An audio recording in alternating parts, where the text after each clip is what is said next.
মুহূর্তের মধ্যে ওলটপালট হয়ে গেল সবকিছু। চোখের পলকে বিলীন হয়ে গেল আস্ত একটা শহর। তাসের ঘরের মতো ভেসে গেল শত শত বাড়ি আর গাড়ি। চারদিকে শুধু ধ্বংসস্তূপ আর নিখোঁজ হাজারো মানুষের আর্তনাদ।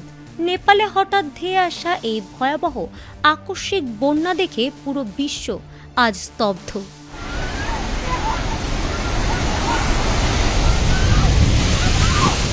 কোনো আগাম সতর্কবার্তা নেই কোনো ঝড় বৃষ্টি, অথচ মাত্র ৩০ মিনিটের মধ্যে উজান থেকে ধেয়ে এলো ৯০ ফুট উঁচু এক দানবীয় পানির দেয়াল।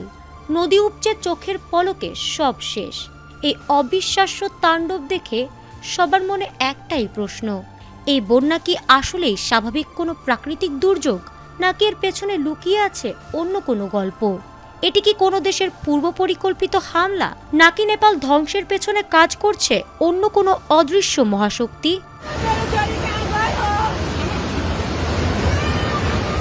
চারদিকে এমন রহস্যের মাঝেই অবশেষে বিজ্ঞানীদের অনুসন্ধানে বেরিয়ে এলো আসল চাঞ্চল্যকর তথ্য। আধুনিক জেনারেল হাসপাতাল ও উন্নত প্রযুক্তি এবং অভিজ্ঞ চিকিৎসক দলের নিরলস প্রচেষ্টায় আমরা আছি আপনার পাশে। ডেল্টা হাসপাতাল, মায়ের মতোই যত্নশীল। না, এটি কোনো মানুষের তৈরি পরিকল্পনা বা মহাশক্তির কৃত্রিম হামলা নয়। এর পেছনে রয়েছে প্রকৃতির ওপর মানুষের করা নির্মম অত্যাচারের প্রতিশোধ। প্রাথমিকভাবে একে ৫.২ মাত্রার ভূমিকম্প মনে করা হলেও বিজ্ঞানীরা জানিয়েছেন বৈশ্বিক উষ্ণতা আর জলবায়ু পরিবর্তনের কারণে হিমালয়ের তাপমাত্রা আশঙ্কাজনকভাবে বাড়ছে। আর ঠিক এই কারণেই নেপাল চীন সীমান্তের লহেন্দে নদীর ওপর পর্বত থেকে এক বিশাল হিমবাহ ধসে পড়ে। বরফ আর পাথরের এই দানবীয় ধসের কারণে নদীর পানি মাত্র ৩০ মিনিটে ৩০ ফুট উঁচুতে উঠে যায় এবং এই মহাধ্বংসযজ্ঞ ঘটায়। প্রকৃতির এই রুদ্ররূপ আসলে মহাধ্বংসেরই এক চরম সংকেত।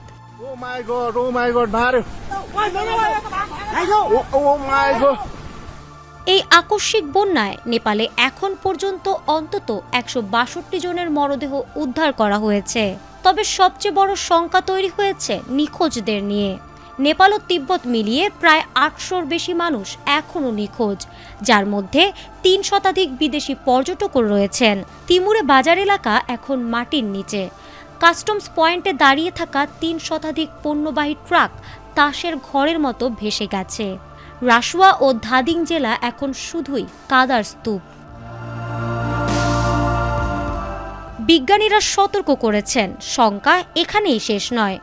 বৈশ্বিক উষ্ণতা বৃদ্ধির কারণে হিমালয় অঞ্চলের বরফ দ্রুত গলছে, ফলে পাহাড়ি হ্রদগুলো যে কোনো সময় ভেঙে পড়ে আবারও এমন আকস্মিক বন্যা ঘটাতে পারে।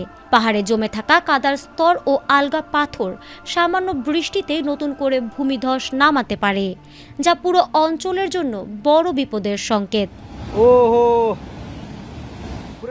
ফারহানা হক, ATN বাংলা।